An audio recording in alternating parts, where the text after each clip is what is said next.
நண்பர்கள் அனைவருக்கும் என்னுடைய அன்பான பணிவான வணக்கம். என் பெயர் ஜான். நான் ஒரு குடிநோயாளி.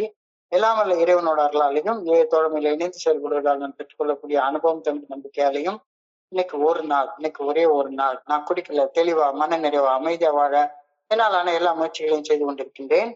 நண்பர் தேவா குறிப்பிட்டது போல கோயம்புத்தூர் ஒருங்கிணைப்பு மனசாட்சியின் தீர்மானத்தின் அடிப்படையில தினசரி இரவு 9:30 to 10:30 மணி மீட்டிங் நடக்கிற இந்த ஆன்லைன் மீட்டிங்ல 24 hours a day 24 மணித்துளிகள் ஒரு நாள் அப்படின்ற புத்தகத்துல இருந்து தினசரி ஒரு பக்கம் எடுத்து வாசித்து விளக்கம் பார்த்து கலந்தாய்வு செய்து கூட்டத்தை நடத்தி கொண்டிருக்கின்றோம். அதன் தொடர்ச்சியாக இன்றைக்கு நாம் அணிந்திருக்கிற பக்கம் செப்டம்பர் மாதம் 23ஆம் நாள்.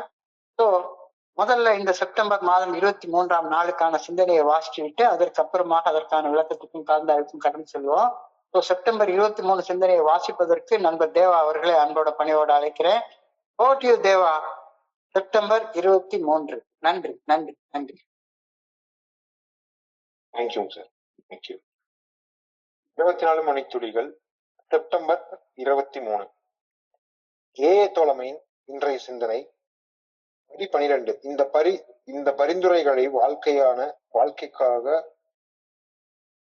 வாழ்ந்ததன் விளைவாக ஒரு ஆன்மீக விழிப்பை பெற்ற பின் அந்த விழிப்புணர்வு குறித்து நற்செய்தியை பிற குடிநோயாளிகளுக்கு எடுத்துச் செல்ல முயற்சித்தோம். இந்த தத்துவங்களை எங்கள் வாழ்க்கையின் அனைத்து அம்சங்களிலும் கடைபிடித்து வாழ்வதன் முயற்சித்தோம். நமது சொந்த ஆன்மீக விழிப்புணர்வின் உண்மைத்தன்மையை பொறுத்து மட்டுமே நம் சக குடிநோயாளிகளுக்கு ஏஏ தோழமையில் நற்செய்திகளை எடுத்துச் செல்லும் நமது செயலின் திறன்மிகு செயல்பாடு அமையும் என்பது இங்கு குறிப்பிடத்தக்கது. நாம் மற்றும் அடையவில்லை என்றால் நம் சக மனிதர்கள் மாற்றம் அடைவதற்கு இறையருள் பேராற்றலால் நாம் பயன்படுத்தப்பட முடியாது. செயல் திட்டத்தின் பலன்களை தக்க வைத்துக் கொள்ள வேண்டுமெனில் அவற்றை பகிர்ந்து அளித்தாக வேண்டும். பகிர்ந்தளிக்காவிட்டால் செயல் திட்டத்தால் பெற்றுக்கொண்ட பலன்களை நாம் தக்க வைத்துக் கொள்ள முடியாது. இராவிட்டால் மற்ற பலன்களை இழந்து விடுவோம். இறையருள் பேராற்றலின் இயக்கம் குறித்த விழிப்புணர்வு நம்மில் தொடர்ந்து நிலைத்திருக்க அந்த விழிப்புணர்வை நாம் பெற்றுக்கொண்ட நற்செய்தியை நம் சக மனிதர்களுடன் பகிர்ந்தளிக்க வண்ணம் நாம் இருந்தாக வேண்டும். ஏஏ தோழமையில் பெற்றுக்கொண்டதை பகிர்ந்தளிக்கும் தயார் நிலையில் இருக்கின்றேனா? இன்றைக்கான தியானம். நான் இறையருள் பேராற்றலை நெருங்கி சென்றால் அந்த பேராற்றல் என்னை நெருங்கி வரும். என் மனித சக்தியால் தீர்க்க முடியாத பிரச்சனைகளை நான் நேர்கொள்கையில் நம்பிக்கையின் செயல்களால் இறையருள் பேராற்றலின்பால் எனது கவனத்தை நான் திரும்ப வேண்டும். நான் சோதிக்கப்படும் தருணங்களில் இறையருள் பேராற்றலின்பால் என் கவனத்தை திரும்ப பயிற்சியை நான் எனக்குள் சாதகம் செய்ய வேண்டும். என் வாழ்வில் நான் பெறும் நன்மைகளுக்கு நன்றி உணர்வுடன் இருப்பது இறையருள் பேராற்றலை நான் நெருங்கிச் செல்லும் செயலாகும். சங்கடமான சூழ்நிலைகளை சமாளிக்க இறையருள் பேராற்றலின் சக்தியை கேட்டு வேண்டுவதும் இறையருள் பேராற்றலை நான் நெருங்கிச் செல்லும் செயலாகும். இறையருள் பேராற்றலை நெருங்குகையில் அந்த பேராற்றலின் சக்தியை பெற்றுக் கொள்வதோடு மட்டுமல்லாது அந்த பேராற்றலது பெரு மகிழ்ச்சியையும் ஆறுதலையும் சேர்த்து பெற்றுக் கொள்வேன். இறையருள் பேராற்றலின் அருகாமை வரும் தோழமை என்றென்றும் என் அருகிலேயே இருக்கும் ஒன்று. உங்களுக்கான பிரார்த்தனை என்ற செயலின் மூலம் இறையருள் பேராற்றலை அன்றாடம் நான் நெருங்க வேண்டும் என வேண்டுகின்றேன். இறையருள் பேராற்றலின் அருகாமையையும் ஆற்றலையும் என் வாழ்வில் நான் உணர வேண்டும் எனவும் வேண்டுகின்றேன். தேங்க்யூ. நன்றி நன்றி நன்றி நன்றி நன்றி நன்றி தேவா. நன்றி தேவா. நண்பர்கள் அனைவருக்கும் மீண்டும் என்னுடைய அன்பான பணிவான வணக்கங்களை தெரிவித்துக் கொள்றேன். என் பெயர் ஜான். நான் ஒரு குடிநோயாளி. எல்லாம் வல்ல இறைவனோட அருளாலையும் தோழமையில இணைந்து செயல்படுவதால் நான் பெற்றுக்கொள்ளக்கூடிய அனுபவம் தம்பி நம்பிக்கை ஆகியவற்றாலும் இன்னைக்கு ஒரே ஒரு நாள் நான் குடிக்கல, தெளிவா மன நிறைவா அமைதியா வாழ என்னாலான எல்லா முயற்சிகளையும் செய்து கொண்டிருக்கின்றேன். செப்டம்பர் 16ஆம் தேதியில் ஆரம்பிச்சு இன்னைக்கு செப்டம்பர் 23ஆம் தேதி வரைக்கும் உள்ள சிந்தனையில ஏஏ தோழமை பரிந்துரைக்கக்கூடிய 12 படிகள் அடங்கி மீட்படையும் செயல் திட்டத்துடைய மைய கருவாக இருக்கக்கூடிய 5 தத்துவங்களை விளக்கி ஒவ்வொன்றா பார்த்துட்டே இருக்கிறோம். ஏஏ தோழமை பரிந்துரைக்கக்கூடிய 12 படிகள் அடங்கி மீட்படையும் செயல் திட்டத்துடைய முதல் படியில நாமளே குடி நோயாளி என்று ஒப்புக்கொள்வது ஏஏ தோழமையில நாம இணையறதற்கான அடிப்படை தகுதியாக அமைகின்றது. சோ அடிப்படை உறுப்பினர் தகுதி முதல் படியில சொல்லப்பட்டிருக்கிறது. தோழமையுடைய ஆன்மீக நெறிகள் நம்மையோட உயர்ந்த சக்தியின் ஈர்த்தலை ஏற்றுக்கொண்டு மனத்தெளியோடு வாழ முடியும் என்ற நம்பிக்கையை அடைதல். இறைவனுடைய நல்ல ஒழுங்கான வழிகாட்டுதலுக்கு பணிந்து செயல்பட தீர்மானித்தல், பிரார்த்தனை மற்றும் தியானத்தின் மூலமாக படைக்கப்பட்ட நோக்கத்தை அறிந்து அந்த நோக்கத்தை படி செயல்படக்கூடிய ஆற்றலை பெற்றுக்கொள்வது 2, 3, 11 ஆகிய படிநிலைகள்ல சொல்லப்பட்டிருந்தது. அதற்கு அப்புறமாக ஆன்மீக நிலையில நாம இப்ப நிகழ்காலத்துல எந்த நிலையில இருக்கிறோம் அப்படின்றத தெரிந்து கொள்றதற்கு நம்மளை நாமளே ஆழமாக அகத்தாய்வு செய்யக்கூடிய பயிற்சி 4, 5, 6, 7, 10 ஆகிய படிநிலைகள்ல சொல்லப்பட்டிருக்கிறத 2 நாள் பார்த்தோம்.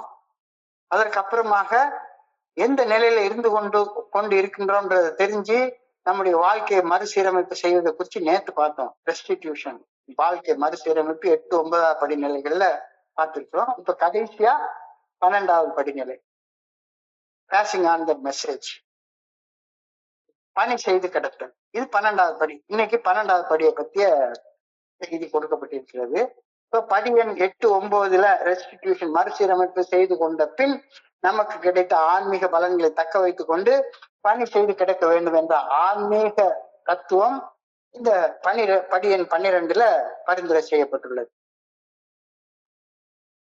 இந்த படி எண் 12 என்ன சொல்லுதுன்னு பார்த்தோம்னா, ஆங்கிலத்துல வாசிக்கிற நேரத்துல, having had a spiritual awakening as the result of these steps, we try to carry this message to alcoholics and practice these principles in all our affairs அப்படின்னு ஆங்கிலத்துல சொல்லியிருக்காங்க. தமிழ்ல படிச்சோம்னா, இந்த வழிமுறைகளை வாழ்க்கையாக வாழ்ந்ததன் விளைவாக பெற்றுக்கொண்ட ஆன்மீக விழிப்புணர்வின் செய்தியை நம்மை போல கஷ்டப்பட்டு கொண்டிருக்கிற சக குடிநோயாளிகளுக்கு எடுத்து செல்லவும், இந்த தத்துவங்களை எங்கள் வாழ்க்கையின் அனைத்து அம்சங்களிலும் கடைபிடிக்க முயற்சித்தோம் அப்படின்னு சொல்லுது. இந்த 12வது படிநிலை பரிந்துரையில 3 பாகங்கள் அழகா இருக்குது. முதல்ல இந்த பரிந்துரைகளை வாழ்க்கையாக வாழ்ந்ததன் விளைவாக பெற்றுக்கொண்ட ஆன்மீக அனுபவம், அந்த ஆன்மீக அனுபவம் பெற்றுக்கொண்ட அந்த நற்செய்திய நம்மளை மாதிரி கஷ்டப்படுற குடிநோயாளிகளுக்கு எடுத்து செல்தல். 3வது, இந்த தத்துவங்களை நம்முடைய வாழ்க்கையின் அனைத்து அம்சங்களிலும் கடைபிடித்து வாழ்தல். ஏஐ தோழமை பரிந்துரைக்கக்கூடிய 12 படிகள் அடங்கிய மீட்படையும் செயல் திட்டத்தின் முதல் 11 படிகள்ல பரிந்துரைக்கப்பட்ட வழிமுறைகளை வாழ்க்கையாக வாழ்ந்ததன் பலனாக நாம் பெறக்கூடியது ஆன்மீக விழிப்புணர்வு என்று சொல்லப்படக்கூடிய தன்னுணர்வு.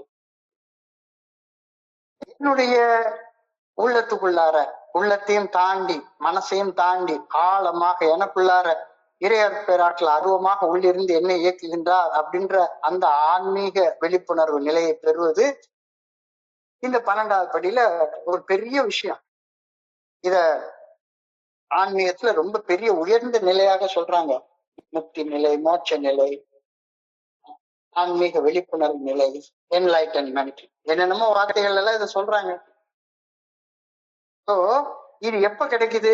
ஏஐ தோழமை பரிந்துரைக்கக்கூடிய 12 படிகளுடைய மீட்படையும் செயல் திட்டத்தின் முதல் 11 படிகள்ல பரிந்துரைக்கப்பட்ட பரிந்துரைகளை வாழ்க்கையாக வாழ்வதன் பலனாக நமக்கு கிடைக்கக்கூடியது இந்த தன்னுணர்வு, ஆன்மீக விழிப்புணர்வு. நமக்கு எப்படி தன்னுணர்வு கிடைச்சது, எப்படி இந்த ஆன்மீக விழிப்புணர்வை நாம அடைந்தோம் அப்படின்ற அனுபவம், தெம்பு, நம்பிக்கையை நம்மை போன்ற குடிநோயாளிகளிடம் பரிந்து கொண்டு பகிர்ந்து கொள்றதோடு நிற்காம நம்முடைய வாழ்க்கையின் அனைத்து அம்சங்களிலும் இந்த 11 படிநிலை பரிந்துரைகளை தொடர்ந்து கடைபிடித்து வாழ முயற்சி செய்வது இந்த 12வது படியில பரிந்துரைக்கப்பட்ட பரிந்துரை. என்ன, எனக்குள்ளார அருவமாக மறைவாக உள்ளிருந்து இயக்கும் இறையர் பேராற்றலை உணர்வதற்கு தடையாக இருக்கும் பழுதுகளைத்தான் குணக்கோளாறுகள் அப்படின்னு அழைக்கின்றோம். பழுதுகள்.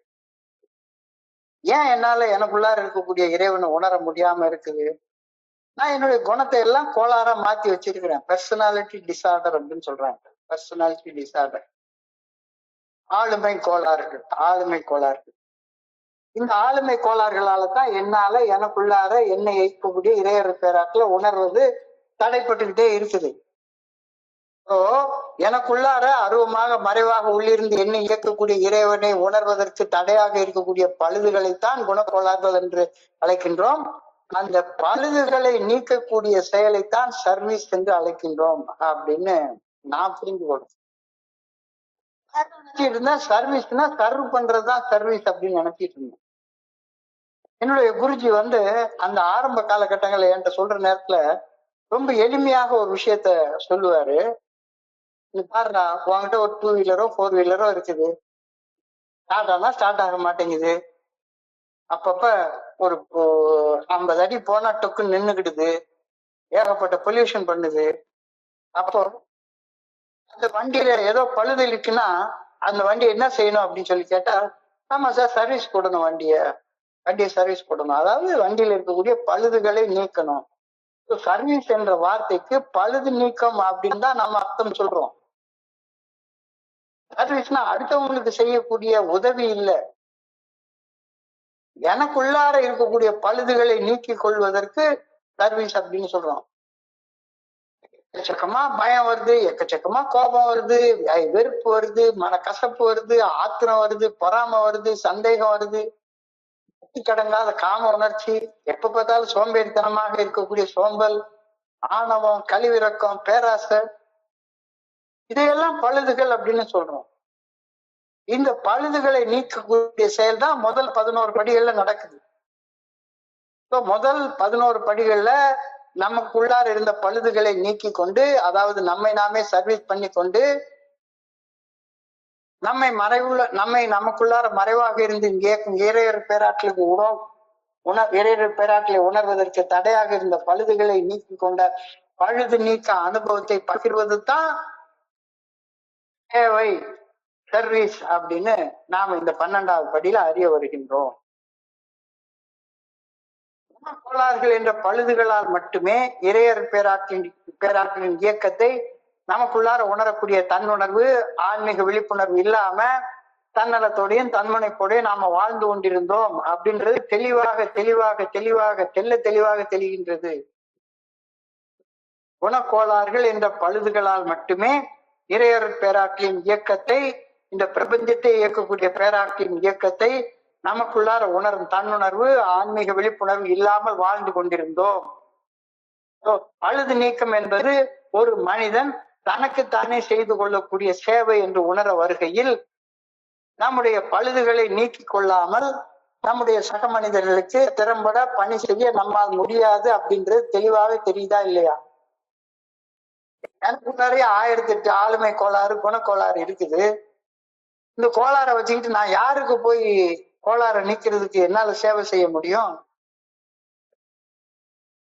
பழுது நீக்கம் என்பது ஒரு மனிதன் தனக்குத்தானே செய்து கொள்ளும் சேவை என்று உணர வருகையில், நம்முடைய பழுதுகளை நீக்கிக் கொள்ளாமல் நம் சக மனிதர்களுக்கு திறம்பட பணி செய்ய நம்மால் முடியாது அப்படின்றது தெளிவாக தெரிய வருகின்றது. பழுதுகளை நீக்கிக் கொள்ளாமல் வாழ்வின் அனைத்து அம்சங்களிலும் சுதந்திரமாய் வாழ்வது சாத்தியப்படவே படாது. வெறுமனை குடிக்காம இருக்கேன், ஆனா வேற பல்வேறு வகைகள்ல செயல் அடிமையாக வாழ்ந்து கொண்டிருக்கிறேன் அப்படின்னா நான் சுதந்திரமாக வாழ்றேன்னு எப்படி சொல்லிக் கொள்ள முடியும்? இந்த கருத்தெல்லாம் இந்த 12வது படி, உச்சகட்ட படி, இந்த படியில தெளிவாக எனக்கு சொல்லப்படுகிறது.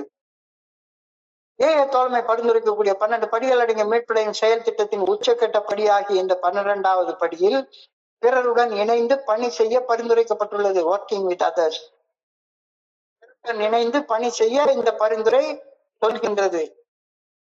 அழகா சொல்லிட்டாங்க. இந்த வழிமுறைகளை வாழ்க்கையாக வாழ்ந்ததன் விளைவாக பெற்ற ஆன்மீக அனுபவத்தின் செய்தியை நம்மை போல கஷ்டப்பட்டு கொண்டிருக்கக்கூடிய பிற குடிநோயாளிகளுக்கு எடுத்து கூற முயற்சித்தோம் அப்படின்னு சொல்லுது. தோழமை பரிந்துரைக்கக்கூடிய 12 படிகளுக்கு மீட்படையும் செயல் திட்டத்தின் உச்சக்கட்ட படியாகி இந்த 12வது படிநிலை பிறருடன் இணைந்து பணி செய்ய நமக்கு ஒரு பரிந்துரையை சொல்லுது. என்ன பணி செய்யணும்? முதல் 11 படிநிலைகள்ல நம்மை சரியாக தயாரித்து கொள்ளாவிட்டால் பிறருடன் இணைந்து பணி செய்வது என்பது சிறிதளவும் சாத்தியப்படாது அப்படின்றது வெளிப்படையாக தெரியுதா இல்லையா? பிறருடன் இணைந்து பணி செய்யறது அப்படின்னா நான் என்ன நினைச்சுக்கிட்டேன், சும்மா உட்காந்து எல்லாருக்கும் அனிவர்சரியில போய் சாம்பார் சர்வ் பண்றது பேர் சர்வீஸ் அப்படின்னு நினைச்சுக்கிறேன். என்னுடைய குருஜி ரொம்ப வேடிக்கையா சொல்லுவாரு, சாம்பார் சர்வீஸ் பண்றதுனால உனக்கு ஆன்மீக விழிப்புணர்வு கிடைச்சிரும்னா உடம்புடமா அந்த ஆண்டாவா சாம்பார் சர்வீஸ் பண்றேன் சர்வ் பண்றேன், கிடைக்க மாட்டேங்குத. ஸோ இங்க சர்வீஸ்ன்றதுக்கே முழுமையாக ஒரு புதிதான விளக்கத்தை தோழமை எனக்கு சொல்லு. சர்வீஸ் என்றால் பழுது நீக்கம். பழுது நீக்கம் முதல் 11 படிகளில் நம்மை சரியாக தயாரித்து பழுது நீக்கம் செய்து கொள்ளாவிட்டால் நம்மால பிறருடன் இணைந்து அவங்களுக்கு ஆன்மீக பணி செய்வது சிறிதளவும் சாத்தியப்படாது அப்படின்ற உண்மை வெளிப்படையாக தெரிகிறது.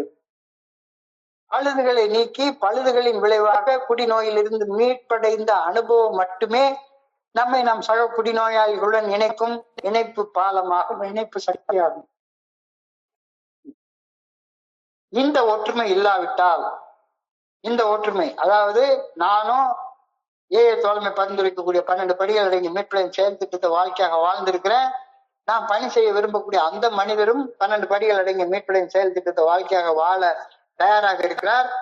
ரெண்டு பேரும் ஏடைய தத்துவங்களை ஒன்றாக பிடித்துக் கொள்ற ஒற்றுமை இல்லாவிட்டால் இணைந்து பணி செய்வது என்பது சொல்லலாம். நானும் பணி செய்யறேன், நானும் பணி செய்யறேன், நானும் சர்வீஸ் பண்றேன், சர்வீஸ்ல வந்து இணைந்துன்னு சொல்லலாம். அப்ப தோழமை பரிந்துரைக்கக்கூடிய 12 படிகள் அடங்கிய மீட்புகளின் செயல் திட்டத்தை வாழ்க்கையாக வாழ்ந்து அந்த அனுபவம் இல்லாவிட்டால் பிறருடன் இணைந்து பணி செய்வது என்பது சாத்தியப்படவே படாது. எனக்குள்ளார அருவமாக மறைவாக உள்ள இருந்து என்னை இயக்குவது இறையற பேராற்றல் என்றால் என் முன்னால இருக்கும் என் சக மனிதன் உட்பட அனைத்து உயிர்களையும் இறையற பேராற்றல் தானே இயக்குகின்றது. எனக்குள்ளார கடவுள் உயிர் துடிப்போடு என்னை இயக்கி கொண்டிருக்கின்றார் அப்படின்றது உண்மையானா என்ன மாதிரியே இருக்கக்கூடிய மனிதனை இயக்குவதும் அந்த இறையற பேராற்றலாகத்தானே இருக்கணும். இந்த மிக எளிமையான உண்மை 12வது படிநிலையில செயல்படும் போது உறுதியாக அறியப்படுகின்றது. எஸ், உலகத்தில் இருக்கக்கூடிய எல்லா உயிர்களும் இறைவனால் இயக்கப்படக்கூடிய உயிர்கள். உயிரிழந்தாக தோன்றக்கூடிய கல்லு, மலை, செடி, கொடி, புல்லு, பூண்டு எல்லாமே கூட இறையர் பேராற்றலால் தான் இயக்கப்படுகின்றது அப்படின்றது உறுதியாக அறியப்படுகின்றது. கண்ணுக்கு புலப்படாத காற்று, வாயு, கண்ணுக்கு புலப்படாத காற்று, அதுல கூட உயிர் இருக்கு, அதுல கூட அணுக்கள் இருக்கு, அதுல கூட இயக்கம் இருக்கு. சோ மிக மிக மிக மிக புனிதமானவர் என்று நமக்கு பிரசங்கிக்கப்பட்ட இறைவனது தரிசனம் நம்முன் இருக்கும் நம்முடைய சக மனிதர்கள் மூலமாக மட்டுமே நமக்கு கிடைக்கப்பெற்றது. இறைவனது ஸ்பரிசம் என் சக மனிதர்களை தொடுகையில் என் நம்பிக்கை ஏற்பட்டது. நம் போல அவதிப்பட்டு வாழ்ந்து கொண்டிருக்கக்கூடிய மனிதர்கள் அந்த அவதியிலிருந்து மீட்படைந்த அனுபவத்தை நம்மிடம் பகிர்ந்து கொண்ட போது இறையர் பேராற்றுடைய நல்ல ஒழுங்கான வழிகாட்டுதல் நமக்கு வெளிப்படுத்தப்பட்டது. நாம இன்னொரு மனுஷனுக்கு பணி செய்யும் போது நமக்கு கிடைச்ச அந்த நல்ல ஒழுங்கான வழிகாட்டுதலை இன்னொரு மனுஷனுக்கு வெளிக்கொணர்ந்து காட்டுகின்றோம். ஒரு தெய்வம் மனுஷ ரூபையானா இறைவன் மனித வடிவத்திலேயே நம் வாழ்வில் பிரவேசிக்கின்றார் அப்படின்ற மிகப்பெரிய உண்மை இந்த 12வது படியில் அறியப்படுகின்றது. இறைவன் மனித வடிவத்திலேயே நம் வாழ்வில் பிரவேசிக்கின்றார் என்ற மிகப்பெரிய உண்மை, ஆழமான மறை உண்மை இந்த 12வது படியில் செயல்படும் போது புரிந்து கொள்ளப்படுகின்றது. அப்ப மனிதர்களை நம்மை விட்டு தூரமாக விலக்கி வைக்கையில் நாம் இறையர் பேராற்றிடமிருந்து தூரமாக விலகி வாழ்கின்றோம் அப்படின்றது தெளிவாக தெரிய வருகின்றது. 12வது படியில எஸ், நான் மட்டும் வாழ முடியாது இந்த உலகத்துல, நான் எல்லாரோடையும் சேர்ந்துதான் வாழ்கின்றேன். நான் குழந்தையா இருக்கிறப்ப என்னுடைய அம்மா அப்பாவை சார்ந்து டிபெண்டா இருந்தேன். அடலசன்ட் ஏஜ் வந்த உடனே பிறரை சார்ந்து வாழ்ந்த வாழ்க்கை இண்டிபெண்ட் லைஃபாக சுதந்திரமாக வாழணும் அப்படின்ற ஆர்வம் என்ன அறியாம எனக்குள்ளார உருவாச்சுது. ஆனா காலம் செல்ல செல்ல லைஃப் இஸ் நெய்தர் டிபெண்டன்ட் நார் independent, life is inter dependent அப்படின்றது தெளிவாக தெரிய வருகின்றது. மனிதர்களை தூரமாக விலக்கி வைக்கும் போது நாமும் இறைவனிடமிருந்து தூரமாக விலகி வாழ்கின்றோம் அப்படின்ற உண்மை இந்த 12வது படியில அறியப்படுகின்றது. மனசாட்சி நல்ல ஒழுங்கான வழிகாட்டுதலுக்கு பணிந்து செயல்படுவதால் பெறும் தன்னுணர்வுடன் படைப்பனைத்திற்கும் பயனுள்ள வகையில் பணி செய்து வாழ்வதுதான் வாழ்க்கையுடைய உண்மையான நோக்கம் அப்படின்றது தெளிவாக கிறிஸ்துவ கிளியராக புரிந்து கொள்ளப்பட்டு ஏக தோழமையோட இணைந்து வாழ ஆரம்பிக்கின்றார். அவ்வளவுதான். 12வது படி நம்மளை இந்த பிரபஞ்சத்தோட, இந்த பிரபஞ்சத்தில் இருக்கக்கூடிய அனைத்தோட ஒன்றாக இணைத்து விடுகின்றது. நான் இனி தனியான ஒருத்தன் கிடையாது. என்னுடைய வாழ்க்கைக்கு எல்லாரும் தேவை, எல்லாமே தேவை, எல்லாமே தேவை. நான் 5வது படிநிலையில செயல்பட்ட போது என்னுடைய குருஜி கிட்ட அவர் சொன்னாரு, உன்னுடைய வாழ்க்கையில கழுத்து அறுத்து போட்டாலும் நான் யார்ட்டையும் வெளியே சொல்ல மாட்டேன் அப்படின்னு சொல்லக்கூடிய ஒரு ரகசியத்தை என் மேல நம்பிக்கை இருந்தா என்கிட்ட சொல்லு அப்படின்னு சொன்னாரு. உண்மையிலேயே என்னடா சொல்லாமா வேண்டாமா சொல்லாமா வேண்டாமா அப்படின்னு கை நடுக்கத்தோட நான் இருந்தேன். என்னடா இது சொல்லிட்டு அவர் நம்மளை பத்தி என்ன நினைப்பாரு அப்படின்னு எனக்கு தோணுச்சு. சோ 5வது படியில் செயல்படும் போது என் ஆதரவாளருடன் நடுக்கத்தோட பகிர்ந்து கொண்ட என் அந்தரங்கங்களை என் ஆதரவை நாடும் மனிதர்களோடு இப்ப சர்வ சாதாரணமா நான் பகிர்ந்து கொள்றேன். இப்ப கை நடுங்கிறதே கிடையாது, கை நடுங்கிறதே கிடையாது. யார் என்னை பத்தி என்ன நினைப்பாங்க, என்னடா இது 30 வருஷம் சோபரான மனுஷன், இந்த ஆள் இவ்வளவு கேவலமான மனுஷனா அப்படின்னு நினைப்பாங்களோ அப்படின்ற நடுக்கம்லாம் இப்ப கிடையாது. 5வது படியில செயல்படும் போது என் ஆதரவாளருடன் நடுக்கத்துடன் பகிர்ந்து கொண்ட என் அந்தரங்கங்களை என் ஆதரவை நாடும் மனிதர்களிடம் பகிர்ந்து கொள்ளும் துணிவு எனக்கு இப்ப வந்துருச்சுதா? இப்ப எனக்கு நிறைய வந்துருச்சு. ஒவ்வொருத்தரும் அதே கேள்வியை ஒருத்தருக்குள்ளார கேட்டுக்கொள்ளுங்க. ஏழை தோழமை பரிந்துரைக்கும் 12 படிகள் அடங்கிய மீட்படையும் செயல் திட்டத்தை என்னுடைய வாழ்க்கையின் அனைத்து அம்சங்களிலும் வாழ்கின்றேனா? நிறைய நண்பர்கள் இது ஒரு பெரிய தப்பா சொல்றாங்க. ஆனா ஆரம்ப காலகட்டத்துல ஏஎஃப்எல் வந்தப்ப எனக்கு அப்போ என்னை விட 5-6 வருஷம் குடிக்காம இருந்த சீனியர் நண்பர் அவர் கூட ரொம்ப நட்பாக பழகிட்டு இருந்தேன். அவர் நட்பா பழகிட்டு இருக்கிற நேரத்துல அவர் நாட்களை வேஸ்ட் பண்ணிட்டோம், உனக்கு இப்பவுமே 40 வயசு ஆகி போச்சு, 20 வயசுல இருந்து சம்பாதிக்க ஆரம்பிச்சு 40 வயசு வரைக்கும் 20 வருஷம் வேஸ்ட் பண்ணியாச்சு, கொஞ்ச நாள் தான் சம்பாதிக்கிறதுக்கு காலம் இருக்குது, அதுக்கப்புறமா உடம்பு தளர்ந்து போயிடும். சம்பாதிக்கிறது இப்பவுமே சம்பாதிச்சுக்கணும்டா, இன்பத்தை அனுபவிக்கிறது இப்பவுமே அனுபவிச்சுக்கணும்டா. 40வது வயசுல காம இன்பம் அனுபவிக்கிறதுக்கு உடம்புல தெம்பு இருக்கும். 50வது வயசு 60வது வயசு வந்ததுக்கு அப்புறமா ஆட்டோமேட்டிக்கா தெம்பு கலண்டு போயிடும். இப்பவுமே அனுபவிச்சுக்கணும். குடிக்காம இருக்க மட்டும்தான் சொல்லுது அப்படின்னு சொல்லிட்டு ஏற்கனவே நான் கோளாறு குடிச்ச ஆளு, வெறுமனை குடிக்காம இருந்தா போதும், வேற விஷயத்துல எல்லாம் ஃபெல்லோஷிப் பரிந்துரைக்கக்கூடிய இந்த 12 படிகள் அடங்கிய மீட்படையும் செயல் திட்டத்தை நான் கடைபிடிக்க வேண்டிய அவசியம் இல்லை.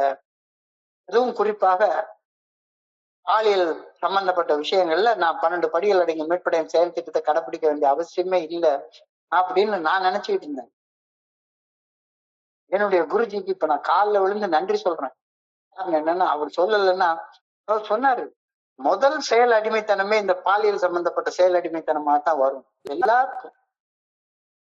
13 வயசு ஆன உடனேயே அந்த வாலிப பருவத்துக்குள்ளார காலடி எடுத்து வைக்கிறப்ப 13-14 வயசு ஆன உடனேயே ஆணானாலும் சரி பெண்ணானாலும் சரி ஹார்மோன்கள் சேஞ்ச் ஆகி உடலுக்குள்ளார பாலியல் இன்பங்களுக்கு அடிமையாகிறது எல்லாருக்கும் நடக்கக்கூடியது.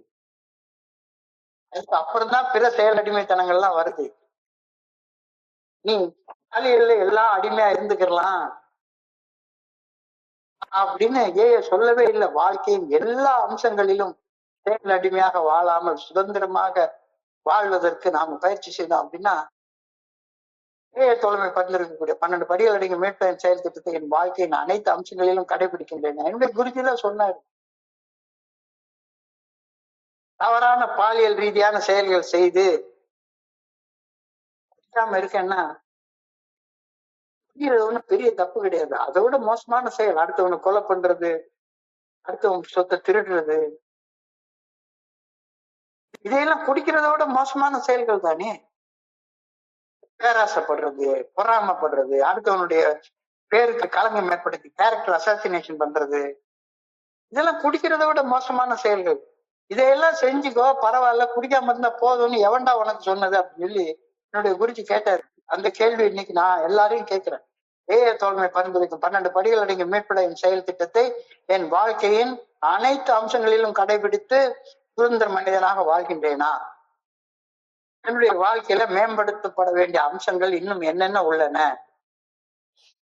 என்ன போல அவதிப்பட்டு கொண்டிருக்கும் மனிதர்களுடன் நான் தன்னுணர்வு பெற்ற அனுபவம் தெம்பு நம்பிக்கையை பகிர்வதால் அந்த ஆன்மீக விழிப்புணர்வு நிலையை நான் தக்க வைத்துக் கொள்கின்றேன் அப்படின்ற உண்மையை நான் புரிந்து கொள்ளக்கூடிய மனப்பக்குவம் எனக்கு வந்துருச்சா? மனசாட்சிக்கு பணிந்து என் வாழ்வின் அனைத்து அம்சங்களிலும் தேவைப்படக்கூடிய அந்த பணிவை எவ்வளவு கொடுத்தாலும் சரிதான். நான் திருட மாட்டேன், கொலை செய்ய மாட்டேன், அடுத்தவனுடைய கேரக்டர் அசாசினேட் பண்ண மாட்டேன் அப்படின்ற அந்த மனப்பக்குவம் எனக்கு வந்திருக்குதா அப்படின்னு சொல்லி கேட்டா மிகப்பெரிய கேள்வி கேட்கிறாங்க. நான் படைக்கப்பட்ட நோக்கத்தின்படி என் சக மனிதர்களோட வெற்றிகரமாகவும் திறம்படவும் பணி செய்து கிடைக்க வேண்டும் என்றால் என் வாழ்க்கையில தனிப்பட்ட வகையில மாற்றம் நிகழ்ந்திருக்க வேண்டும் தானே. என் வாழ்க்கையில மாற்றமே நிகழல அப்படின்னா நான் பிறருக்கு என்ன பணி செய்து கிடைக்க முடியும்? இந்த கருத்து இன்னைக்கு சிந்தனையில் கொடுக்கப்பட்டிருக்கிறது.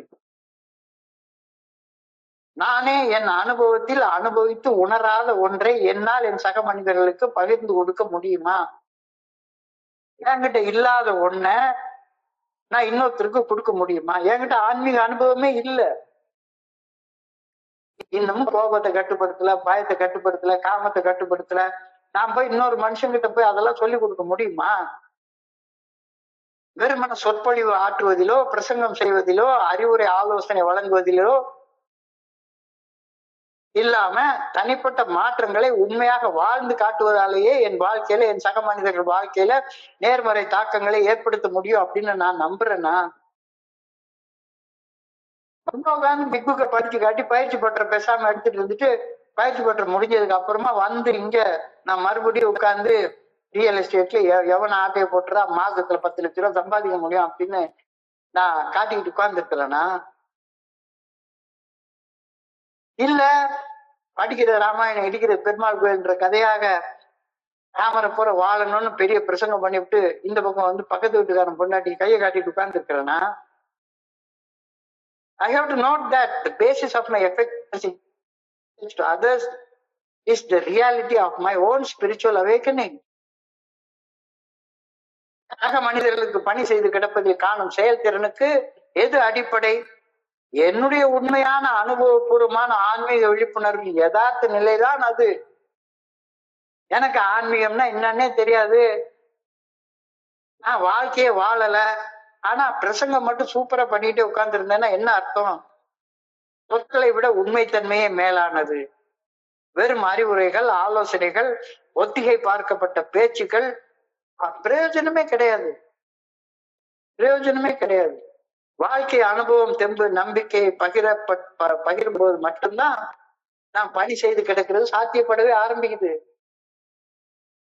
என்னுடைய அனுபவமாக இல்லாத எந்த ஒன்றையும் நான் யாருக்கிட்டையும் பகிர்ந்து கொடுக்கறதுனால எந்த பிரயோஜனமும் எனக்கு ஏற்பட போறது இல்லை, என்னுடைய பகிர்வுகளை கேட்கிற யாருக்கும் ஏற்பட போறது இல்லை. பேசுபவர், பகிர்பவர் ஆழமாக தன்னுடைய அகத்தில் பணி செய்திருந்தால் மட்டுமே அவருடைய பகிர்வு சக்தி வாய்ந்ததாக இருக்கும். உனக்குள்ளார முதல்ல நீ வந்து பழுது நீக்கம் செய்திருக்கியா? நீ பழுது நீக்கம் செய்து இல்லாத பட்சத்துல முதல்ல போய் நான் இப்ப பண்ற எல்லா வேலையுமே எனக்குள்ளார உள்ள பழுதுகளை நீக்கிக் கொள்வதற்காக தானே நான் வேலை செஞ்சுட்டே இருக்கிறேன். பகிர்ந்து கொள்பவர் ஆழமாக தன்னுடைய அகத்தில் பணி செய்திருந்தால் மட்டுமே பகிர்தல் சக்தி வாய்ந்ததாக இருக்கும். விழிப்புணர்வு பெற்ற வாழ்க்கை அனுபவம் இயல்பாகவே சக மனிதர்களை ஈர்க்கும். அவர் program of attraction rather than promotion. Advertise பண்றதுக்காக இங்க வரல. If I am not changed, I cannot be used to change others. If I am not changed, I cannot be used to change others. நான் மாற்றம் அடையவில்லை என்றால் என் சக மனிதர்கள் மாற்றம் அடைவதற்கு இறையர் பேராற்றலாம் நான் பயன்படுத்தப்படவே முடியாது. முதல்ல என்னுடைய சொந்த மாற்றத்திற்கு, என்னுடைய சொந்த வளர்ச்சிக்கு நான் உழைக்க மறுத்தால் என் சக மனிதர்களுக்கு நான் என்ன பணி செய்ய போறேன்? இது இன்னைக்கு சிந்தனையில ரொம்ப அழகாக கொடுக்கப்பட்டிருக்கிறது. If I am not changed, I will never be used by God to change others. நான் மாற்றம் அடையவில்லை என்றால் என் சக மனிதர்கள் மாற்றம் அடைவதற்கு இறையர் பேராற்றலாம் நான் பயன்படுத்தப்படவே மாட்டேன். சும்மா உட்கார்ந்து நானும் ஆணவத்தோட பேசிட்டு அலைஞ்சிட்டு இருப்பேன், அவ்வளவுதான். முதல்ல என்னுடைய சொந்த மாற்றத்திற்கு, என்னுடைய சொந்த வளர்ச்சிக்கு நான் உழைக்க மறுத்தால் என் சக மனிதர்களை என்னால் ஈர்க்க முடியாது. முன்மாதிரியாக, எடுத்துக்காட்டாக நான் வாழ வேண்டும். விளம்பரத்தை தவிர்த்துடு. நான் இங்க நிறைய நண்பர்களை பாக்குறேன், ஏஏவுக்கு வந்து பிராண்ட் அம்பாசிடர் மாதிரி வேலை செய்யறத நம்ம பார்க்க முடியுது. Our public relations policy is based on attraction rather than promotion. Anonymity is the spiritual foundation. தெளிவா சொல்லியிருக்கேன். விளம்பரப்படுத்துறதுக்காக நான் இல்ல, நான் ஒன்னும் ஏஏவுக்கு பிராண்ட் அம்பாசிடர், விளம்பர தூதர்லாம் கிடையவே கிடையாது. அழகா சொல்லியிருக்கு இன்னைக்கு தியானத்து, இன்னைக்கு சிந்தனையில சக மனிதர்களுக்கு வழிகாட்டுவதையும் அவங்க இதை செஞ்சுதான் ஆகணும் அப்படின்னு வற்புறுத்துவதையும் நிறுத்துங்கள். You are not a guide. You are not a guide. You are not a master. You are not a guru. You are a sponsor. உண்மையான அன்பை வெளிப்படுத்துறதுக்காக மட்டும்தான் ஆண்டவன் என்னை தேர்ந்தெடுத்திருக்கிறாரு. அனுபவ பகிர்வுகளின் மூலம் சக மனிதர்களை ஈர்க்க முயற்சி செய்யுங்கள். என் கூட பேசுறப்ப ஒரு சக மனிதர் பாதுகாப்பா உணரணும். அந்த வகையில செயல்படுங்கள். அன்புடனான ஆதரவை அழியுங்கள். ஸ்பான்சர்னா யாரு? வழிகாட்டி இல்ல, அன்புடன் ஆதரிப்பவர் பேர் தான் ஸ்பான்சர். அன்போடு ஆதரிக்கிறவர் பேர் ஸ்பான்சர். ஸோ பலன்களை தக்க வைத்துக் கொள்ள அவற்றின் அனுபவங்களை பகிர்ந்து கொடுத்தாக வேண்டும். இந்த 11 படிகள் செயல்பட்டதன் மூலமாக எனக்கு நல்ல பலன்கள் நிறைய கிடைச்சிருக்குது. இந்த நல்ல பலன்களை தக்க வைத்துக் கொள்ளணுன்றதுக்காக மட்டும்தான் கிட்டத்தட்ட 1 வருஷத்தை தாண்டி இப்ப இந்த மீட்டிங் நடத்திட்டு இருக்கோம். நம்ம போன வருஷம் 2025 ஆகஸ்ட் 1ஆம் தேதி ஆரம்பிச்சோம். நம்ம இன்னைக்கு ஆகஸ்ட் மாசம் 27ஆம் தேதி வரைக்கும் வந்துட்டோம். ஏன் இவ்வளவு கண்டினியூஸா நம்ம எல்லாரும் இதை செய்யறோம்? இதை செய்யறதுனால எனக்கு நிறைய பலன்கள் கிடைக்குது. இந்த பலன்களை தக்க வச்சு கொள்றதுக்காக தொடர்ந்து செய்யறேன். என் கூட இணைந்து எத்தனையோ நண்பர்கள் இருக்காங்க. இல்ல இது போர் அடிக்குதுன்னு போற நண்பர்களை பத்தி எனக்கு கவலை இல்லை. நற்பலன்களை தக்க வைத்துக் கொள்ள அவற்றின் அனுபவங்களை நான் பகிர்ந்து கொள்கின்றேன். To keep this program, we must pass on the message to others. We cannot hold it for ourselves. நான் தனியாக வச்சுட்டு யாரு கூட இணையாம தனியாக ஒரு தீவுல வாழ்ற மனுஷனாக வாழ முடியாது. We may lose it unless we give it away. பகிர்ந்து கொடுக்காவிட்டால் எனக்கு கிடைச்ச பலன்கள் என்னை விட்டு போயிடும். அதனாலதான் அந்த காலத்துல திருமூலர்ல ஆரம்பிச்சு, திருமந்திரத்துல ஆரம்பிச்சு, திருவள்ளுவர்ல ஆரம்பிச்சு, ஜீசஸ்ல ஆரம்பிச்சு, புத்தர்ல ஆரம்பிச்சு, அவங்க கிடைச்ச அந்த அனுபவத்தை எல்லாருக்கும் கொடுத்துட்டு போயிருக்காங்க. It cannot flow into us and stop. It must flow out to others. It cannot flow into us and stop. It must flow out from others to others. இறையர் பேராற்றலின் அன்பு என் மூலமாக என்னுடைய சக மனிதர்களை சென்றடையும் வாய்க்காலாக என்னுடைய வாழ்க்கை அமைய வேண்டும். நான் வெறுமனா பெற்றுக்கொள்ற நிலவிலேயே இருக்கக்கூடாது. பெற்றுக்கொண்டதை பகிர்ந்து கொடுத்து கொண்டிருந்தாதான் பெற்றுக்கொள்றது நிலைச்சு நிற்கும். Am I ready to give it away? தோழமையில் நான் பெற்றுக்கொண்டதை பகிர்ந்து அளிக்கும் தயார் நிலையில நான் நிற்கின்றேனா? Am I ready to give it away? இல்ல, இன்னும் அதெல்லாம் நான் பண்றதுக்கு தயாராக இல்லைன்னா இன்னைக்கு தியானத்துக்கு போ. நான் இறையர் பேராற்றலை நெருங்க என்னுடைய முதல் அடியை மேலெடுத்து வைக்க வேண்டும். அப்போது என்னை நெருங்க இறையர் பேராற்றல் பல லட்சம் அடிகள் கீழே இறங்கி வருவார் அப்படின்ற ஒரு கருத்து இன்னைக்கு தியானத்துடைய முதல் வரியில சொல்லப்பட்டிருக்கிறது. Draw near unto God and he will draw near unto you. நான் முதல் அடியை எடுத்து வைக்க வேண்டும். நான் என்னுடைய குருஜிகிட்ட நகைச்சுவையாக ஒண்ணு சொல்லுவாரு. இந்த பாரு, கடவுளை நோக்கி ஒரே ஒரு அடி நீ மேல எடுத்து வை, ஒரே ஒரு அடி நீ மேல எடுத்து வை. அவர் ஒன்ன நோக்கி பல லட்சம் அடிகள் கீழே இறங்கி வரும் அந்த இறையர் பேராற்றல் அப்படின்னாரு. உடனே நான் கிறுக்க மாதிரி ஒரு கேள்வி கேட்பேன். பல லட்சம் அடிகள் இறங்கி வர தெரிஞ்ச கடவுளுக்கு கூட ஒரே ஒரு அடி இறங்கி என்னை தூக்கிட முடியாதா? நான் வாழ்ந்துகிட்டு இருக்கிற நரகத்துல இருந்து என்னை தூக்கிட முடியாதா? இல்லப்பா, இல்லப்பா, நீதான் அந்த முதல் அடியை எடுத்து வைக்கணும். நீதான் அந்த முதல் அடியை எடுத்து வைக்கணும். Draw near to God and he will draw near unto you. அடி எடுத்து வைக்கணும். வச்சேன்னா அந்த மோசமான நரகத்துல இருந்து இறையர் பேராற்றல் பாதுகாப்பாக தூக்கி எடுத்துருவாரு. நான் எனது சிந்தனை, சொல், செயல் ஆகியவற்றை முதல்ல தூய்மைப்படுத்த வேண்டும். Clean house first. ஒன்னே நீ முதல்ல சுத்தப்படுத்து. சமாளிக்க முடியாத பிரச்சனைகளை நேர்கொள்ளும் போது இறையர் பேராற்றின் நல்ல ஒழுங்கான வழிகாட்டுதலை உறுதியோட நம்பி நாடி தேடினால் அந்த பிரச்சனைகளை சமாளிக்க தேவையான உள்ள சமநிலை, ஆற்றல், சக்தி உனக்கு கொடுக்கப்படும்.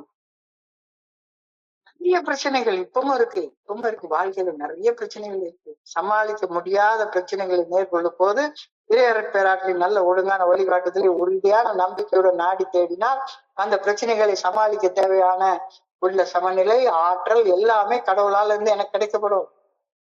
When I am faced with problem beyond my strength, I must turn to God, an act of faith. அப்ப நான் கடவுள்கிட்ட போய் சரண்டர் ஆகி ஒரு புனிதமான மௌனத்துல, புனிதமான இடத்துல சும்மா உட்கார்ந்து இருக்கிற நேரத்துல ஆட்டோமேட்டிக்கா மன அழுத்தம் குறையும், கவனம் சரியான திசையில குவிக்கப்படும். Meditate, seek wisdom and share. It is turning to God in each trying situation that I must cultivate. நீ வளர்த்து கொள்ள வேண்டிய விஷயம் என்ன? பிரச்சனை இருக்கிற நேரத்துல அப்படியே போய் மனித அறிவால எதையும் செய்யாத. கொஞ்ச நேரம் கண்ணை மூடி அமைதியாக ஒரு 5 நிமிஷம் உட்கார கத்துக்கோ. 5 நிமிஷம் உட்கார பழக்கத்தை வளர்த்து கொள்ள முயற்சி பண்ணு. எனக்கு ஏற்படும் சோதனைகள் எவ்வளவு கடினமானதாக இருந்தாலும் கூட அந்த கடினமான சோதனைகளை பாதிப்பு இல்லாமல் கடந்து வர இறையர் பேராற்றின் நல்ல ஒழுங்கான வழிகாட்டுதலை அந்த சோதனைகளின் தருணங்களில் நாடி தேடும் செயலை நான் செய்ய எப்பொழுது முயற்சி செய்ய வேண்டும்.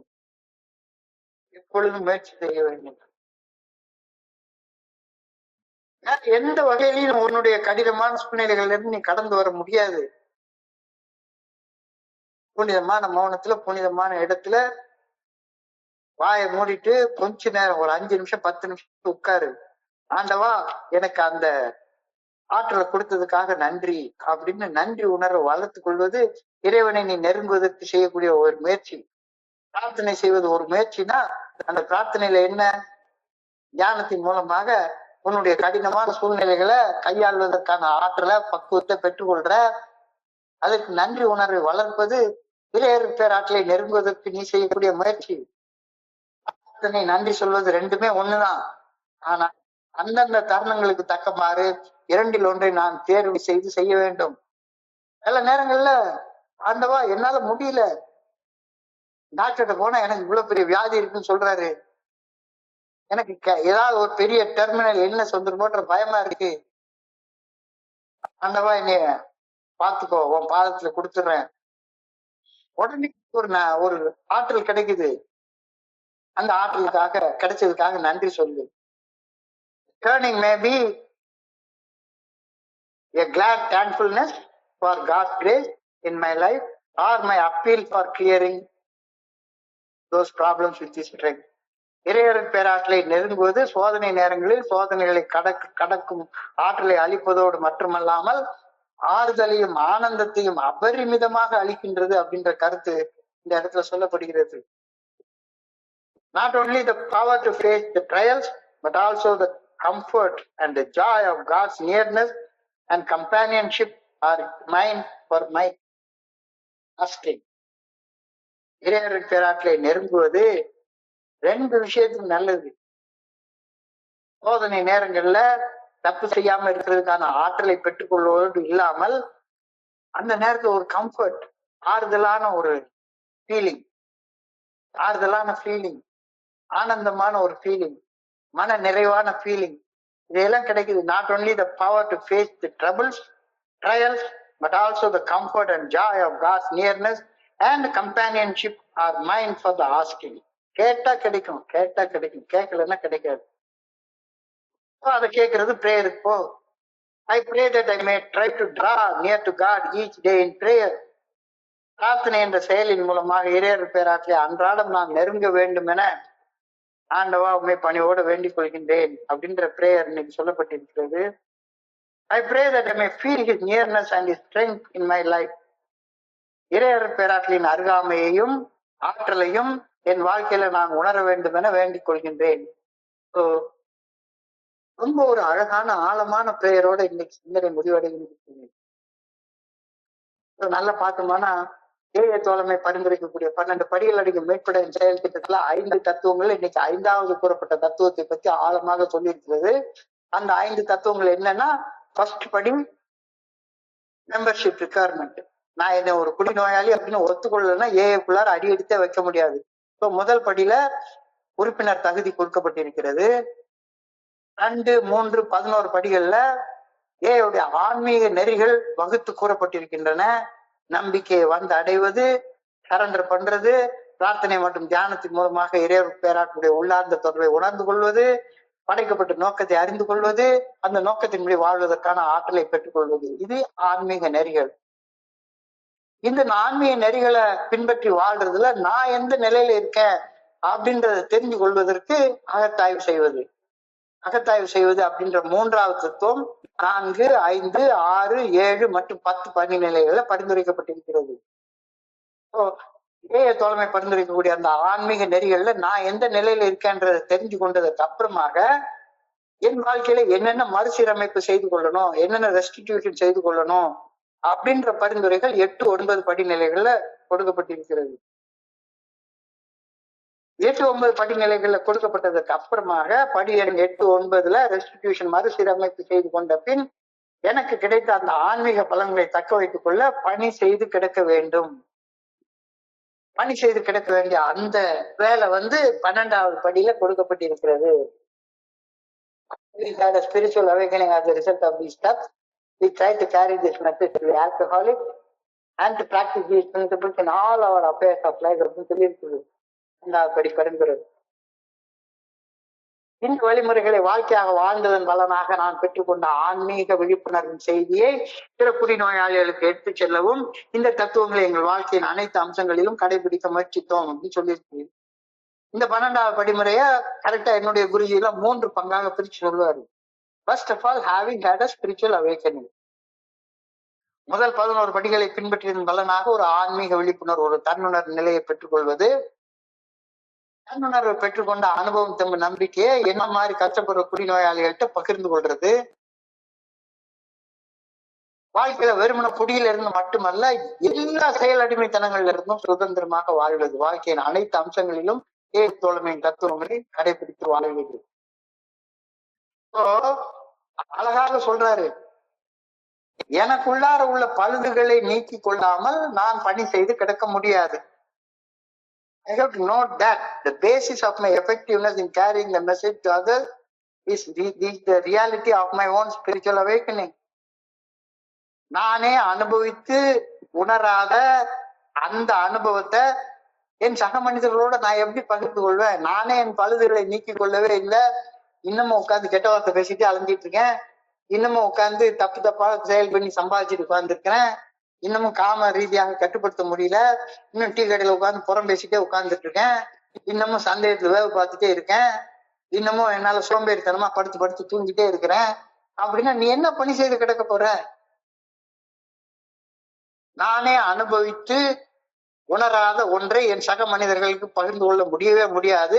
வெறும் சொற்பொழிவு ஆற்றுவதிலோ, பிரசங்கம் செய்வதிலோ, அறிவுரை ஆலோசனை வழங்குவதிலோ 12வது படி கிடையவே கிடையாது. நீ வழி காட்டுறதுக்கு நீ ஒரு ஆளே கிடையாது.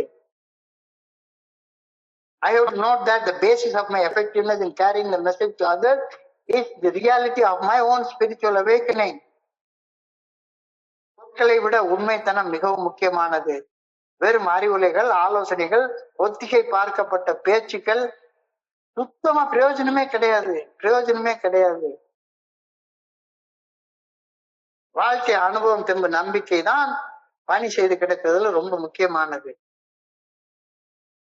பேசுபவர், பகிர்ந்து கொள்பவர் தன்னுடைய அகத்தில் ஆழமாக பணி செய்திருந்தால் மட்டுமே அவருடைய பகிர்தல் சக்தி வாய்ந்ததாக இருக்க முடியும். விழிப்புணர்வு பற்ற வாழ்க்கை அனுபவம் இயல்பாக, இயற்கையாக என்னுடைய சக மனிதர்களை ஈர்க்கும். Our public relations policy must be based on attraction rather than promotion. விளம்பரப்படுத்திட்டே இருக்க வேண்டாம். ஏன்னு ஒண்ணு இருக்கு, வாங்க வாங்க வாங்கன்னு. பூக்கடைக்கு விளம்பரம் தேவையே கிடையாது. ஆனா பூக்கடையை நோக்கி எல்லாம் வந்து சேரும். அதே மாதிரி சாக்கடைக்கும் விளம்பரம் தேவையே கிடையாது. நாட்டத்தை பார்த்து யாருமே பக்கத்துல வரமாட்டாங்க. என் பக்கத்துல யாருமே வரலன்னா நான் சாக்கடையா இருக்கேன்னு அர்த்தம். பூக்கடையாக இரு, சாக்கடையா இருக்காத. If I am not changed, I cannot be used to change others.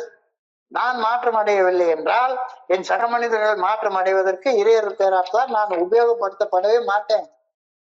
முதல்ல என்னுடைய சொந்த மாற்றத்துக்கு, என்னுடைய சொந்த வளர்ச்சிக்கு நான் உழைக்க மறுத்தால் என்னுடைய சக மனிதர்களை எப்படி நான் ஈர்க்க முடியும்? எப்படி நான் தொழிற்சை பண்ண முடியும்? முன்மாதிரியாக இருங்கள், எடுத்துக்காட்டாக இருங்கள், விளம்பரத்தை தவிர்த்து செயல்படுங்கள். சக மனிதர்களை வற்புறுத்துவதையும் சக மனிதர்களுக்கு வழிகாட்டுவதையும் அறவே நிறுத்துங்கள். உண்மையான அன்பை வெளிப்படுத்துங்கள், உண்மையான ஆதரவை வெளிப்படுத்துங்கள். அனுபவ பகிர்வுகளின் மூலம் சக மனிதர்களை ஈர்க்க முயற்சி பண்ணுங்க. சக மனிதர்கள் உங்க கூட இருக்கிறப்ப பாதுகாப்பா இருக்கிறத உறுதி செய்யுங்க.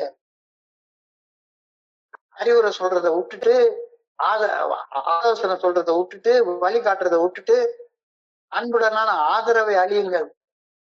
இத செஞ்சா நீ இந்த 11 படிகள்ல கிடைச்ச பலன்களை தக்க வச்சு கொள்ள முடியும். Keep the program, we must pass it on to others. We cannot hoard it for ourselves. We may lose it unless we give it away. அழகான வார்த்தை. It can flow into us, it cannot flow into us and stop. இறைவனுடைய அன்பு நம்மளுக்குள்ளார உள்ள பாஞ்சிட்டு அப்படி நின்று போயிட முடியாது. நாம ஒரு வாய்க்காலாக அமைஞ்சு இறைவனுடைய அன்பை பிறருக்கு எடுத்து செல்லும் வாய்க்காலாக மாறாத வரைக்கும் இறைவனுடைய அன்பு நம்மளுக்குள்ளார பாயவே பாயாது. இப்போ இறையர் பேராற்றின் அன்பு என்னுடைய சக மனிதர்களை சென்றடையும் வாய்க்காலாக என்னுடைய வாழ்க்கை அமைய வேண்டும். Am I ready for that? தோழமையில் பெற்றுக்கொண்டதை பகிர்ந்து அளிக்கும் தயார் நிலையில நான் இருக்கின்றேனா? இல்லைன்னா தியானத்துக்கு போ. Draw near to God and He will draw near to you. ரொம்ப சிம்பிளான வார்த்தை. ஆனா ஒரு பெரிய ஆன்மீக உண்மையை சொல்லுது. அத என்னுடைய குருஜி கிட்ட நான் கத்துக்கிட்ட அந்த வார்த்தை இன்னமும் நினைச்ச சிரிப்பு வரும். அவர்கிட்ட நான் இருக்க மாதிரி கேட்ட வார்த்தை. நான் ஒரு 4 நரகத்துல வாழ்ந்துட்டு இருக்கேன். அந்த நரகத்துல இருந்து வெளியேறதுக்காக ஒரே ஒரு அடி மேல எடுத்து வை. அவர் 1,00,000 அடி உன்னைய நோக்கி கீழே இறங்கி வந்து தூக்கி விட்டுருவாரு. நான் கேட்க மாதிரி கேட்பேன். 1,00,000 அடி இறங்கி வர ஆட்டுக்கு உள்ள கடவுளுக்கு, அவ்வளவு பெரிய பிரபஞ்ச இயக்க பேராக்களுக்கு கூட ஒரு அடி வச்சு என்னை எடுத்து தூக்கிட கூடாதா? நான் தான் வேண்டிக்கிட்டே இருக்கிறேன்னா, கேட்டுக்கிட்டே இருக்கிற சாமி. ஆனா இன்னும் பிடிக்கிறது தூக்கி தூர போடலையே, தூக்கி தூர எரியலையே, இன்னும் பக்கத்து வீட்டுக்காரனுக்கு பொண்டாட்டி கை காட்டுறது நிறுத்தலையே, இன்னமும் தப்பா அடுத்த தன் மண்டையை உடைச்சு சம்பாதிக்கிற சம்பாத்தியத்தை நிறுத்தலையே, புறம் பேசுறது நிறுத்தலையே, சந்தேகத்துல வேவு பார்க்கறது நிறுத்தலையே, சோம்பேறியா படுத்து தூங்குறது நிறுத்தலையே. ஒரு அடி எடுத்து வை. 1,00,000 அடி கீழே வந்து உன்னைய தூக்கிட்டு போயிடுவாரு. Draw near to God and He will draw near to you. So நான் என்னுடைய சிந்தனை, சொல், செயல் ஆகியவற்றை முதலில் தூய்மைப்படுத்த வேண்டும். Cleaning house comes first. நீ பண்ணு. உன்னுடைய ஆற்றல் ஆட்டோமேட்டிக்கா உனக்குள்ளார பாயும். அந்த ஆற்றலை நீ அடுத்தவங்களுக்கு எடுத்து செல்லக்கூடிய வாய்க்காலாக நீ ஆட்டோமேட்டிக்கா மாறிடுவ. சமாளிக்க இயலாத பிரச்சனைகளை நேர்கொள்ளும் போது கடவுளுடைய ஆற்றலை வேண்டி கேளு. இறைவனுடைய நல்ல ஒழுங்கான வழிகாட்டுதலை உறுதியான நம்பிக்கையுடன் நாடி தேடினால் அந்த பிரச்சனைகளை சமாளிப்பது தேவையான உள்ள சமநிலை ஆற்றல் உனக்கு கிடைக்கும். When I am faced with a problem beyond my strength, I must turn to God by an act of faith. அந்த நேரத்துல ஆட்டோமேட்டிக்கா மன அழுத்தம் குறையும், கவனம் சரியான திசையில குவிக்கப்படும். புனிதமான மௌனத்துல புனிதமான இடத்துல சொல்லற சும்மா உட்கார்ந்திருந்து அந்த ஆற்றலை பெற்றுக்கொள். Take wisdom. It is turning to God in each trying situation that I must cultivate. அது ஒண்ணுதானே முடியவே இல்லை. என்னுடைய மனித அறிவு சார்ந்து ஸ்பான்சரை தேடி ஓடி மணிக்கணக்கா ஸ்பான்சர் உட்கார்ந்து பேசுறது தான் எனக்கு ரெடியா இருக்குனே ஒளிஞ்சு ஒரு தனியான ஒரு இடத்துல 3 இடத்துல உட்கார்றது நான் தேர்ந்தெடுக்கவே இல்லையே. I turn to men rather than turning to God. In each difficult situation, it is turning to God that I must cultivate. எனக்கு ஏற்படும் சோதனைகள் எவ்வளவு கடினமானவர்களாக இருந்தாலும் கூட அந்த கடினமான சோதனைகளை பாதிப்பின்றி கடந்து வர இறையருட் பேராற்றின் நல்ல ஒழுங்கான வழிகாட்டுதலை அந்த சோதனையின் தருணங்களில் நாடி தேடும் செயலை நான் செய்ய எப்பொழுதும் முயற்சி செய்ய வேண்டும். நான் மனுஷனை தானே தேடி ஓடுறேன், பயிற்சி பற்றையை தேடி ஓடுவேன். நீ 3 அடியில உட்கார்ந்து உனக்கு தேவையான ஆற்றலை கேளு, உனக்கு கிடைக்கும். கேளுங்கள் கொடுக்கப்படும், தட்டுங்கள் திறக்கப்படும், தேடுங்கள் கிடைக்கும். நன்றி சொல்லு. பிரார்த்தனை செய்து ஆற்றலை பெற்றுக்கொள்வது, பெற்றுக்கொண்ட ஆற்றலுக்கு நன்றி சொல்வது பிரார்த்தனை ரெண்டுமே ஒண்ணுதான். சந்தர்ப்பத்துக்கு தக்கவாறு 2ல 1 தேர்ந்தெடுத்து பிரார்த்தனையை பண்ணு. பேராற்றலை நெருங்குவது சோதனை நேரங்களில் சோதனைகளை கடக்க உதவுவதோடு மட்டுமல்லாமல் ஆறுதலையும் ஆனந்தத்தையும் நிம்மதியையும் நிறைவையும் அபரிமிதமாக அளிக்க வல்லது அப்படின்ற கருத்து நீங்க சொல்லப்பட்டு not only the power to face trials but also the comfort and joy of God's nearness and companionship are yours for the asking. போய் உட்கார்ந்தனா உனக்கு வந்து கார்லனா கிடையாது, கார்லனா கிடையாது. கேளு கேளு. I pray that I may try to draw near God each day in prayer and meditation. ஒவ்வொரு நாளும் உட்காரு. நானும் எங்க குரூப்ல வந்து ஒரு ரேட்டிங் போட சொல்லுவாங்க. ஒரு 5 ரேட்டிங் வச்சுட்டா 1 குடிக்காம இன்னொன்னு ஏதாச்சும் ஒண்ணு உனக்குன்னு ஒரு மதிப்பு வச்சுக்கொண்டு பண்ண அப்படின்னா நான் எல்லா நாளும் 4/5 இப்ப போடுற லெவலுக்கு வளர்ந்துருக்கிறேன். இன்னமும் ஒரு நாளைக்கு 3 மணி நேரம் 4 மணி நேரம் மெடிடேஷன்ல உட்காரணும்னு எனக்கு நானே வச்சு கொண்டிருக்கிற ஸ்டாண்டர்டை என்னால ஃபுல்ஃபில் பண்ண முடியல. மோஸ்ட் ப்ராபப்லி அதனால 4/5 தான் போடுறேன்.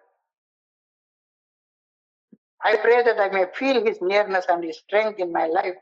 இறையருட் பேராற்றின் அருகாமையையும் ஆற்றலையும் என் வாழ்வில் நான் உணர வேண்டும் என வேண்டுகின்றேன். இந்த பிரார்த்தனையோட இன்றைய சிந்தனை முடிவடைகின்றது. இன்றைய சிந்தனையை படிக்கிறப்ப என் மனதை கடந்து சென்ற சிந்தனைகளை உங்களோட பகிர்ந்து கொள்ள இந்த நல்ல வாய்ப்பை உருவாக்கி கொடுத்த இந்த குழுவிற்கு என்னுடைய மிக பணிவான நன்றிகளை தெரிவித்துக் கொள்றேன். பொறுமையாக கேட்ட ஒவ்வொரு நண்பருக்கும் என்னுடைய பணிவான நன்றிகள். இந்த இரவு பொழுது நண்பர்களுக்கு இனிமையான இரவாக அமையணும்னு இறைவன் நான் பணியோட வேண்டிக் கொள்கின்றேன். நன்றி நன்றி நன்றி நன்றி நன்றி. வாழ்க வையகம், வாழ்க வளமுடன்.